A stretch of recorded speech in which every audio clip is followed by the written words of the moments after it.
Ang susunod na programa ay rated PG. Patnubay at gabay ng magulang ay kailangan sa mga batang manonood. Mula dito sa Mariano Ponce, IKJS na yan!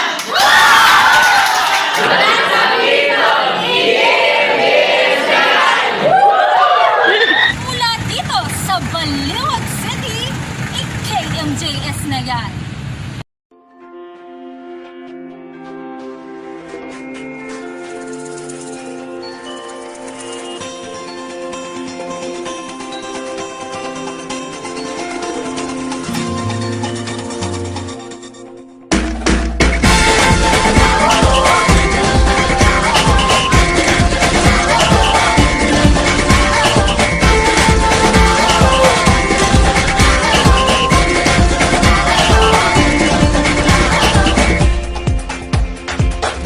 Ako po ang inyong ka-edu, Joan Santiago.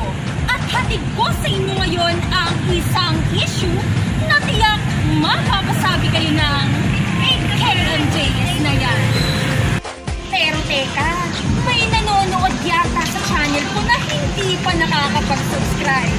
Pindutin mo na ang bell button. Dahil magpapasko na, ay magpapamigay kami ng isang simpleng regalo na ipapadala ng aming team through your GCash number. Kaya, huwag kang bibitaw dahil i-announce namin ang challenge sa pagkatapos ng aming video. Narito po ang tampok naming issue para sa inyo ngayong araw.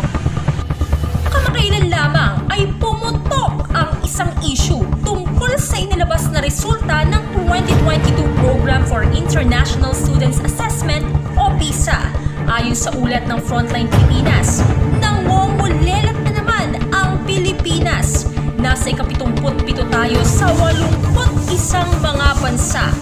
Ang PISA ay pag-aaral upang makita ang kakayahan ng 15-year-old students sa reading, math, and science. Ngayon ay makakasama natin dito ang mga third-year adult students ng Bulacan State University.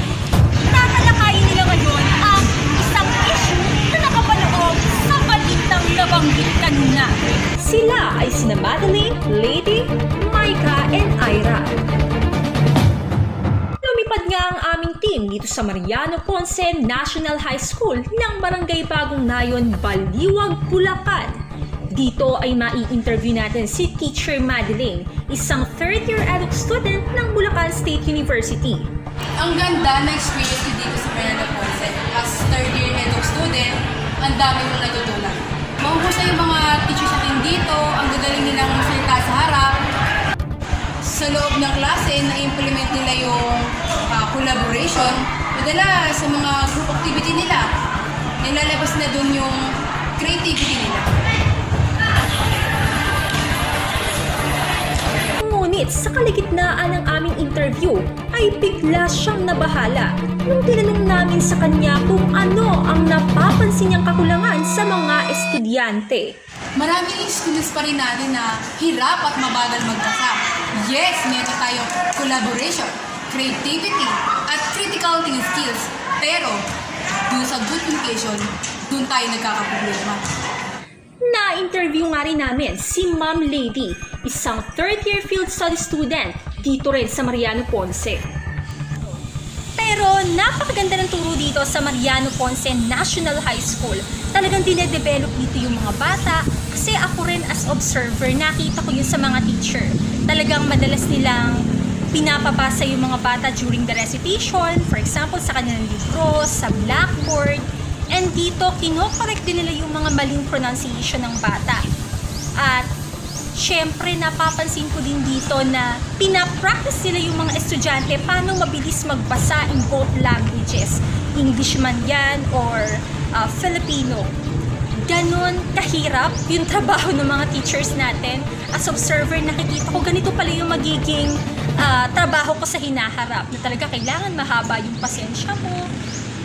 Isa sa kainam na nakita ko dito sa Mariano Ponce, very dedicated yung ating mga teachers. Talagang makikita mo na mahal nila yung kanilang pagtuturo, mahal nila yung kanilang mga estudyante.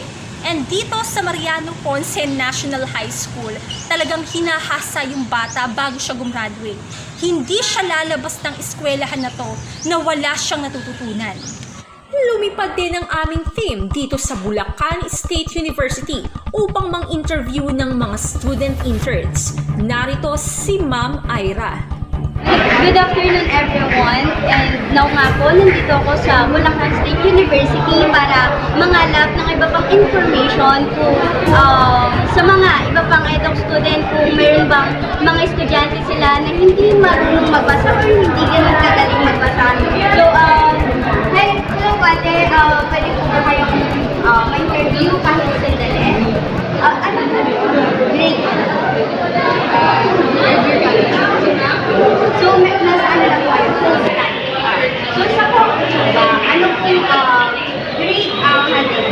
Grade 7. Meron po ba kayong mga estudyante na hindi marunong or hindi ganun kagaling magbasa?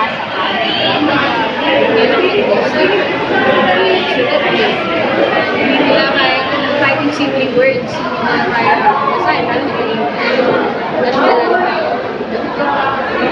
Yung mga parang kahit sa Tagalog, hirap po silang magbasa. Pero nauunawaan naman po niya. kapag binabasa ng teacher, sila na yung pinatayo, binabasa. So, tingnan po. Ay, ate, excuse me po. Pwede po kayong ma-interview. Ano po, anong grade po sa high school ang handle po? Junior college po ba kayo? No, na-field study po. So, anong grade po sa high school na kayo? Meron po kayong mga estudyante na hindi magaling o maalam magbasa ka? Until now? Ako madami pa, kasi may handle na hindi mo magbasa sa advantage. And Filipino, kahit yung pinaka-basic, mga words, hindi mo kaya basa.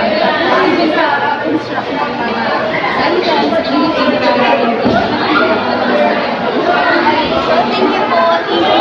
So, yun, nakita natin, narinig natin na isa siyang malaking problem talaga, no? Na ang dami pa din until now na mga high school, even high school students na hindi ganon kagaling bumasa. Actually, I'm a third-year eduk student.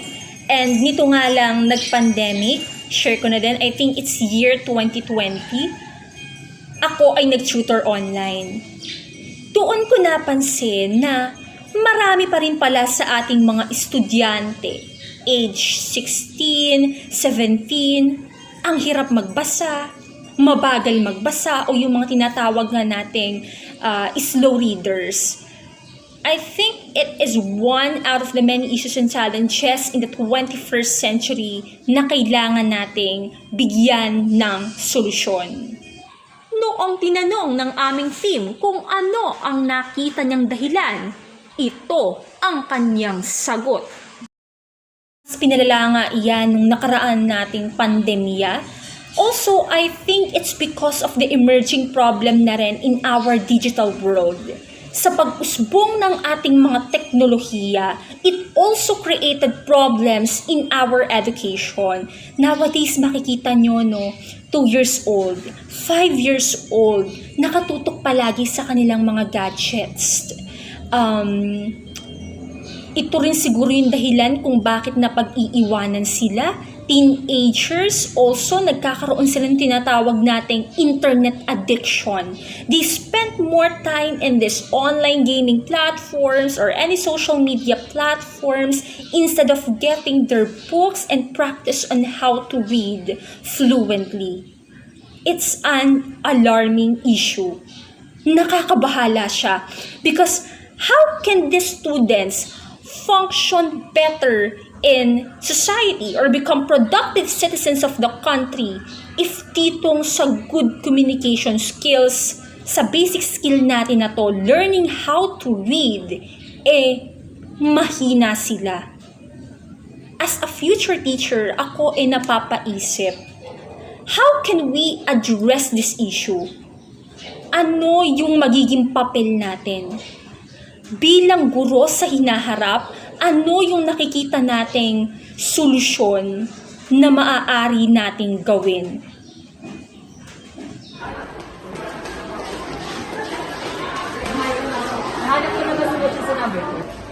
Oo. Ito naman si Teacher Micah. Siya raw ang magbibigay ng solusyon sa ating problema. Yung pangalawa, inclusivity. As I do my research sa pagpasok ko sa school, nakita ko na problema talaga yung mga slow readers na estudyante. So, naisip ko na activity is mag-print ng mga modules or mga somethings na babasahin para naman makakapag-practice sila sa bahay.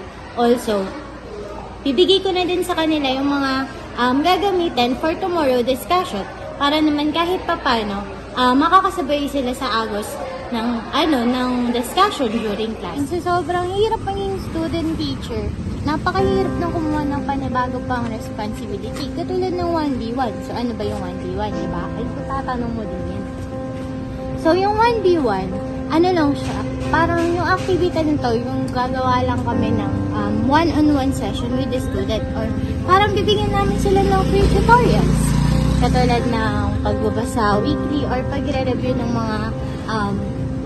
mga academic lessons na pinag-aralan namin during the week. So, ano nga bang magiging epekto nito sa mga students? Siyempre, yung satisfactory nito, hindi lang sa akin, pati sa mga students ko, kasi kahit pa paano matututo na sila. Ako nga rin ay may naisip na solusyon at inilista ko nga yan dito. I think we also have to encourage our learners to read during their free time. Pwede tayo mag-provide ng mga printed copies, mga babasahin gaya nitong example.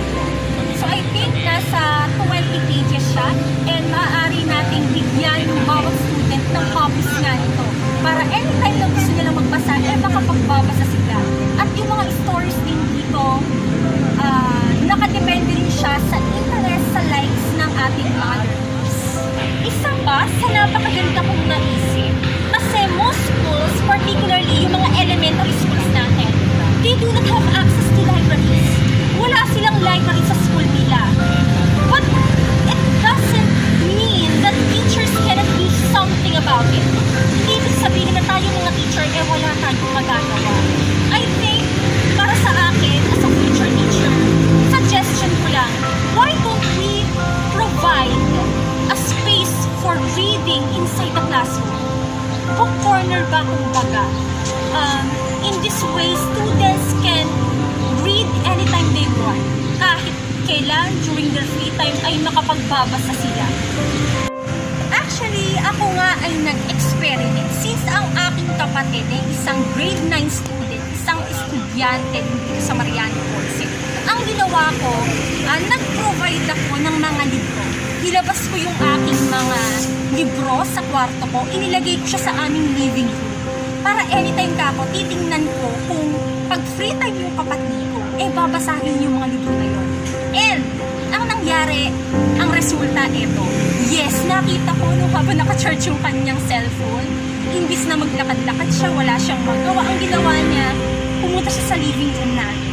Doon kinuha niya yung mga libro, nagbasa siya, siguro inabot siya ng mga 3 hours nagbabasa siya dun sa living room namin. So, masasabi natin na effective na meron tayong book corner kahit sa isang part lang ng classroom. So, yun yung aking naisip. Also, we can reinforce our students by giving them rewards. For example, nakabasa sila ng mga stories. So, dito, at the end of each story, meron silang mga sasagutan ng mga tanong. And doon nakikita natin na hindi lang pala sila dapat marunong magbasa lang. So, dapat meron din silang reading comprehension. Kumbaga, magaling na sila dapat sarili skills, dapat sarili comprehension. So, pag-unawa ng kanilang binabasa, magaling din sila. Okay?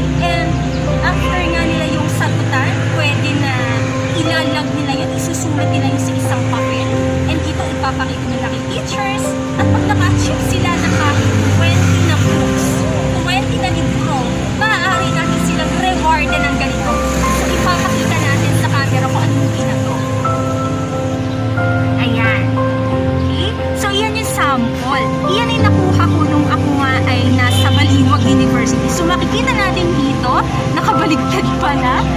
Awesome reader! I have read 20 books, The Magic School Bus. So talagang nung time na yun, ako rin talaga ay na-reinforce. Ako ay na-motivate na magbasa. It is in the hands of the teachers talaga on how to solve issues like this.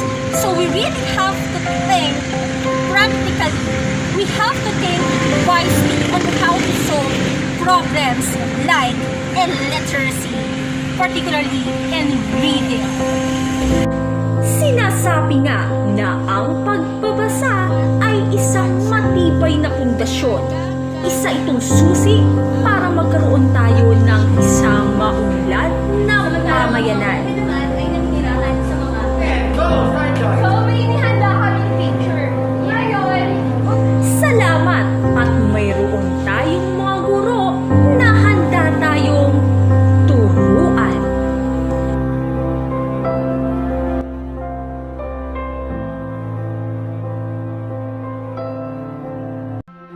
Sana ay may napulot kayong mga kaalaman sa aming video. Narito na ang mechanics sa aming challenge.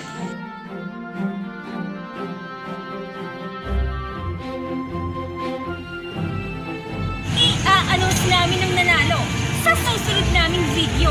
Kaya siguraduhin nakasubscribe ka sa aming channel. Malay mo, ikaw na pala ang aming lucky winner. Muli, ako po ang inyong ka-edu, Joan Santiago. Manatiling updated dahil malay mo, lugar din naman pala ang mapuntahan ko.